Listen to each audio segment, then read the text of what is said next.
Vós sois meu pastor, ó Senhor, nada me faltará se me conduzis. Em verdes pastagens feliz eu descansei, em vossas águas puras. Pelo sinal da Santa Cruz, livre-nos Deus, nosso Senhor, dos nossos inimigos. Em nome do Pai, do Filho e do Espírito Santo. Amém. Que a graça de nosso Senhor Jesus Cristo, o amor do Pai e a comunhão do Espírito Santo esteja com você, meu irmão, com você, minha irmã. Porque bendito é o Deus que nos reúne sempre no amor do seu Filho, nosso Senhor Jesus Cristo, o ressuscitado. Te saúdo neste dia do Senhor. Hoje é o terceiro domingo do tempo da Quaresma e desejo que o seu dia seja iluminado, que você faça a experiência do ressuscitado e seja sinal de ressurreição na vida dos outros também. Para rezar melhor, ouvindo a palavra de Deus e a palavra da Igreja, invoquemos o Espírito Santo Paráclito. Vinde, Espírito Santo, enchei os corações dos vossos fiéis e acendei neles o fogo do vosso amor. Enviai o vosso Espírito e tudo será criado e renovareis a face da terra. Oremos. Ó Deus, que instruístes os corações dos vossos fiéis com a luz do Espírito Santo, fazei que apreciemos retamente todas as coisas, segundo o mesmo Espírito, e gozemos sempre da sua consolação. Por Cristo Senhor nosso. Amém. E neste dia do Senhor, meu irmão, minha irmã, este terceiro domingo do tempo da Quaresma, a Igreja, na sua liturgia, nos traz o Santo Evangelho.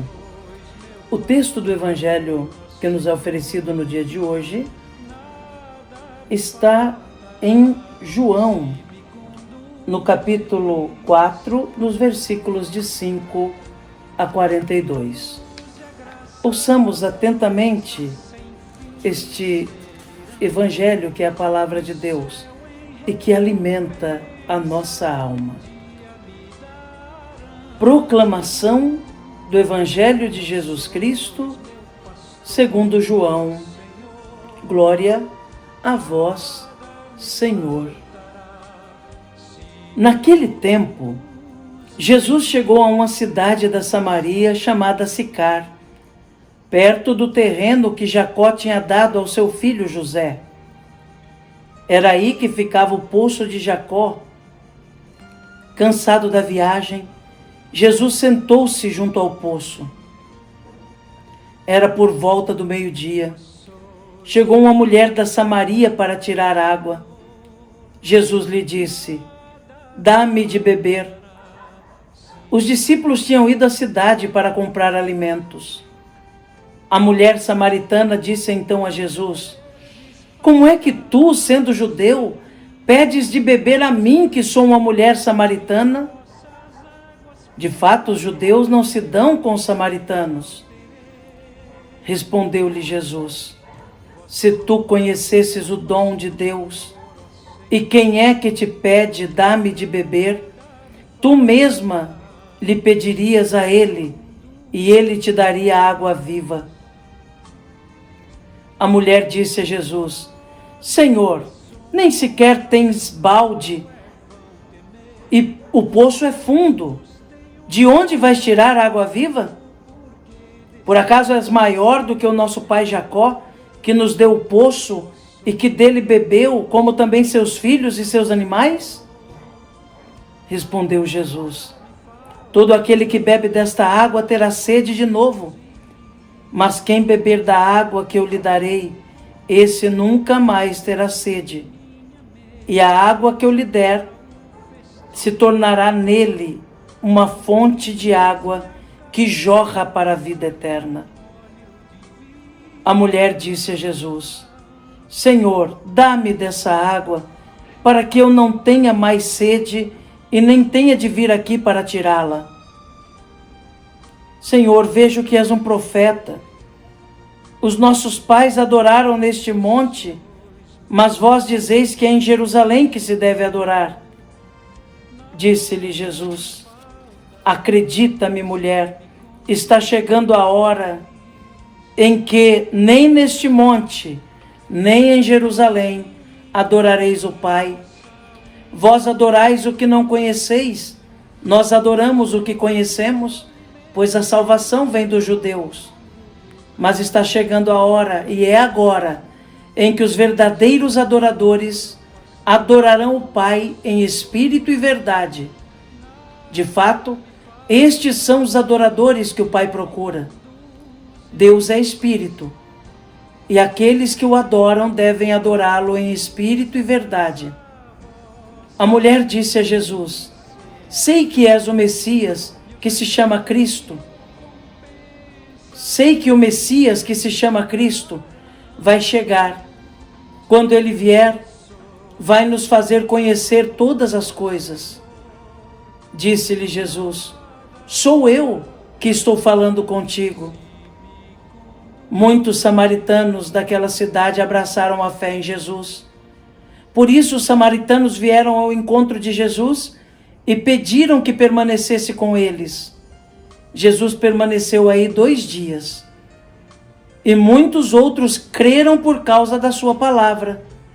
E disseram à mulher: já não cremos por causa das tuas palavras, pois nós mesmos ouvimos e sabemos que este é verdadeiramente o Salvador do mundo. Palavra da salvação. Glória a vós, Senhor. Que pela palavra do Santo Evangelho sejam perdoados os nossos pecados. Amém. Meu irmão, minha irmã, neste Santo Evangelho que nós acabamos de ouvir, eu gostaria de destacar alguns pontos muito importantes para a nossa reflexão, que Jesus nos ensina em cada linha dessa palavra de Deus. O primeiro ensinamento que Jesus nos dá é o da necessidade de vencer o orgulho. Jesus é judeu. Os judeus não se dão com os samaritanos. Os judeus se entendem um povo privilegiado, um povo puro, enquanto consideram os samaritanos um povo misturado.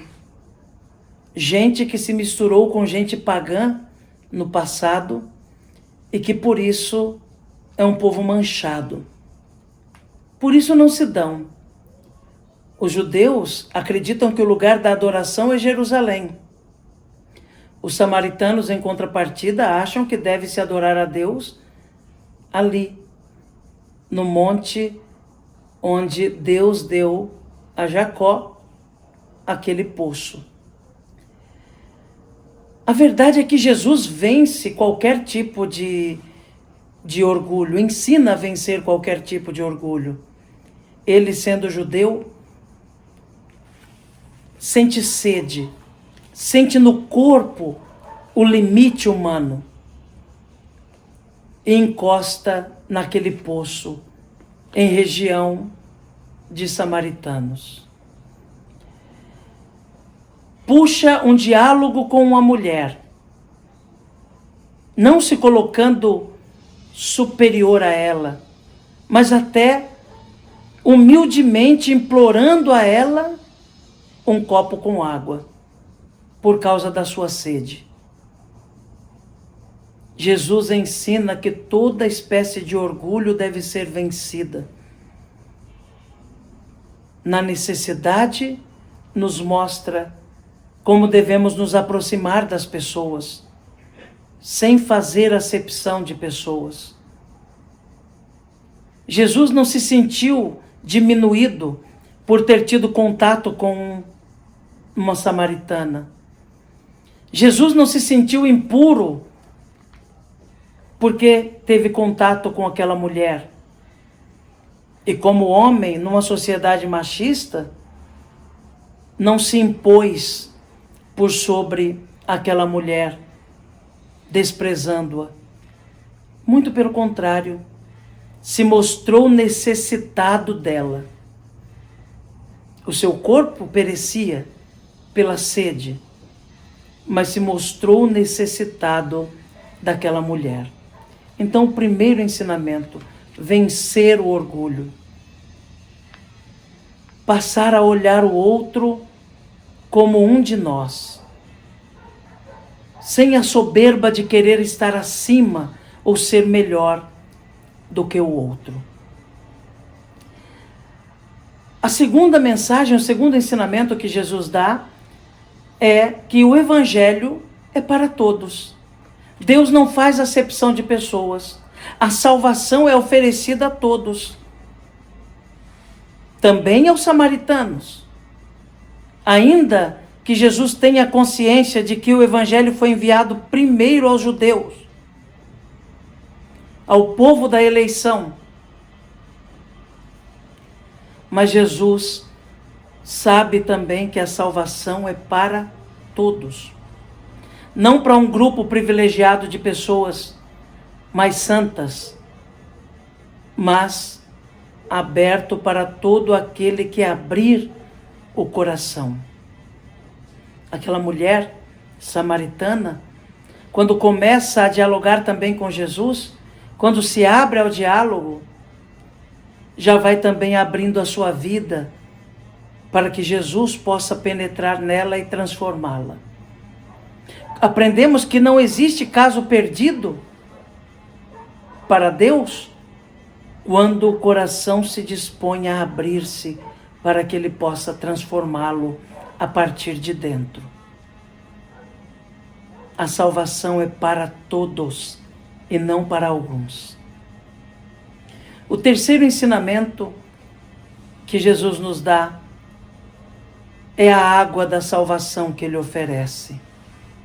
Ele está ali perecendo no corpo e necessitado da água física para poder saciar a sua sede, restabelecer as suas forças. Mas é Ele quem pode oferecer a água que salva. A água ali, sinal do batismo, que é a fonte da nossa salvação. Todo aquele que estiver aberto realmente para acolher a água que o Senhor oferece, este estará no caminho da salvação. Terá a marca que leva para a vida eterna. Aquela que não pode ser tirada por ninguém, mas que impulsiona para a verdadeira vida. Entregando-se a Jesus, deixando-se banhar pela água do batismo, levando a sério a graça que se recebe no batismo, nós recebemos permanentemente a água que sacia a nossa sede e não nos permite jamais viver à margem desta fonte.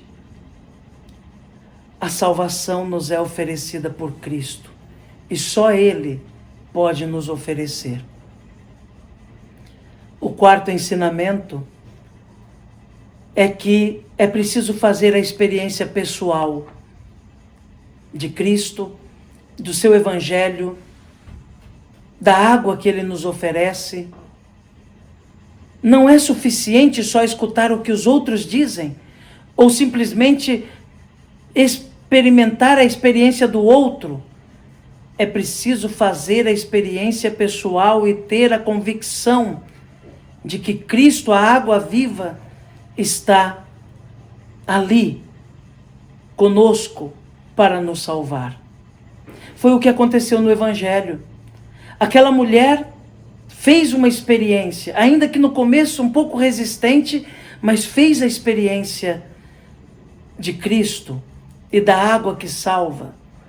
reconheceu em Jesus o Messias, o Salvador, se tornou convicta dessa verdade, encheu-se da alegria, plenificou-se da alegria, pela certeza de que ali estava Cristo, o Salvador. E foi anunciar isso aos outros. Mas os outros vieram e fizeram eles mesmos a experiência de Cristo.